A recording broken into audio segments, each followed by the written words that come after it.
A question I'm asked is, Ken, how do you season a wok? Very easy. It's the only time you ever actually wash out your wok. Why? Because when the wok is made, they put a coating on it to secure it so it doesn't rust while it's in transit. And it's a machine oil coating. It won't hurt you, but you need to wash it off. Once you wash the wok, you season it, a non-coated wok, this way. You put it on a heat, maybe medium-high, not too hot.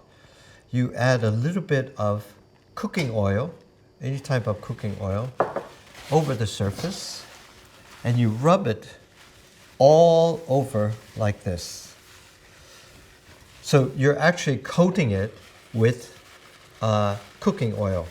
Now what will happen is, do you see how it's slightly dark? You want to keep wiping this until your paper becomes clean.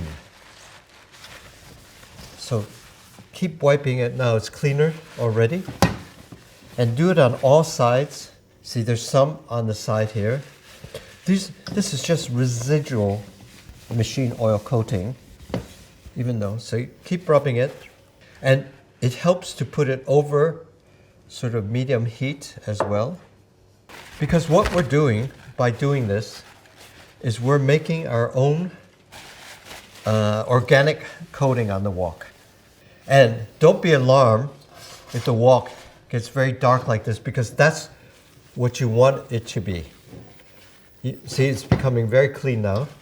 So I'm putting on my own organic coating on the wok. And as you cook with it, the wok will become very, very dark and black, like the one with the coating. See that? That's what you want on the wok, that sort of blackness. And the more you cook with it, the more it will become black like that. And once it's dark, your own coating, every time you use it, just wash it out with warm water. Don't ever scour it. Don't use any detergent on it. And you know what I always say about detergent? Anything that survives this heat deserves to live anyway, so don't worry about it.